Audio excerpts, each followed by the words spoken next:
Missile নেই, ইরানের সামনে অসহায় আমিরাত। কাতার, কুয়েত আর সেই চাপের ঢেউ এখন ইউরোপ পর্যন্ত ছড়িয়ে পড়ছে। মধ্যপ্রাচ্য যেন উত্তাল সমুদ্র। একের পর এক ক্ষেপণাস্ত্রের হুমকি, ড্রোন হামলা আর পাল্টা প্রতিরক্ষার প্রস্তুতিতে পুরো অঞ্চল থরথর করে কাঁপছে। গোয়েন্দা সূত্রের দাবি, ইরানের হাতে এখনও 2000-এর বেশি ক্ষেপণাস্ত্র রয়েছে, যেগুলো উপসাগরীয় বিভিন্ন লক্ষ্যবস্তুতে আঘাত হানতে সক্ষম। যুক্তরাষ্ট্র ও ইসরায়েল একাধিক লঞ্চার ধ্বংসের কথা বললেও তেহরানের মজুদ যে এখনও উল্লেখযোগ্য তা নিয়ে প্রতিরক্ষা বিশ্লেষকদের মধ্যে সন্দেহ কম। অন্যদিকে উপসাগরীয় দেশগুলোর প্রতিরক্ষা সক্ষমতা নিয়ে দেখা দিচ্ছে প্রশ্ন। বিশ্লেষকদের মতে সংযুক্ত আরব আমিরাতের হাতে 1000-এর কম ইন্টারসেপ্টর থাকতে পারে। কুয়েতের মজুদ প্রায় 500-র মতো, আর বাহরাইনের ক্ষেত্রে তা 100-র কাছাকাছি বলে ধারণা করা হচ্ছে। সঠিক পরিসংখ্যান গোপন থাকলেও সামরিক বিশেষজ্ঞদের আশঙ্কা, সংঘাত দীর্ঘ হলে এই মজুদ দ্রুত ফুরিয়ে যেতে পারে। ক্ষেপণাস্ত্র প্রতিরোধ ব্যবস্থার ওপর চাপ বাড়তে থাকলে আকাশ প্রতিরক্ষা দুর্বল হয়ে পড়ার ঝুঁকিও উড়িয়ে দেওয়া যাচ্ছে না।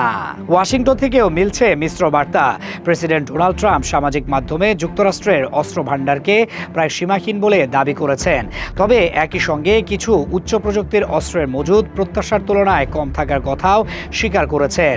এরই মধ্যে দক্ষিণ কোরিয়ার গণমাধ্যম জানিয়েছে, পূর্ব এশিয়ায় মোতায়েন করা কিছু আকাশ প্রতিরক্ষা ব্যবস্থা মধ্যপ্রাচ্যে সরিয়ে নেওয়ার বিষয়টি বিবেচনা করছে যুক্তরাষ্ট্র।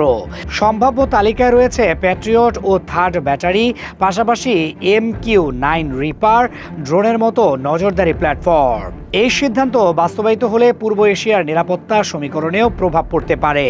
সংঘাতের ছায়া পড়ছে ইউক্রেন যুদ্ধেও। ইউক্রেনের প্রেসিডেন্ট ভলোদিমির জেলেনস্কি সতর্ক করেছেন, মধ্যপ্রাচ্যে দীর্ঘ সামরিক অভিযান বৈশ্বিক অস্ত্র সরবরাহ ব্যবস্থাকে প্রভাবিত করতে পারে। ট্রাম্প প্রশাসন সরাসরি সামরিক সহায়তা কমালেও ইউরোপীয় অর্থায়নে অস্ত্র বিক্রি অব্যাহত রয়েছে। জার্মানির চ্যান্সেলরের সঙ্গে সামরিক সহায়তা নিয়েও আলোচনাও গুরুত্ব পাচ্ছে। এদিকে নিরাপত্তা উদ্বেগ ছড়িয়ে পড়েছে গালফের বাইরেও। সাইপ্রাসে ব্রিটিশ ঘাঁটিতে ড্রোন হামলার ঘটনা নতুন করে শঙ্কা তৈরি করেছে। বড় ক্ষয়ক্ষতি না হলেও এটি স্পষ্ট করে দিচ্ছে সংঘাত সীমান্ত মানছে না। ব্রিটিশ রয়্যাল নেভির টাইপ 45 ডেস্ট্রয়ারগুলো প্রস্তুত রয়েছে। ফ্রান্সও অতিরিক্ত আকাশ প্রতিরক্ষা পাঠানোর বিষয়টি বিবেচনা করছে। বিশ্লেষকদের মতে সংঘাত যদি আরও তীব্র হয়, তাহলে আঞ্চলিক ও পশ্চিমা আকাশ প্রতিরক্ষা নেটওয়ার্কের ওপর চাপ বহুগুণ বাড়বে, আর সরঞ্জাম সরবরাহে বিলম্ব নিরাপত্তা ঝুঁকি আরও গভীর করে তুলতে পারে।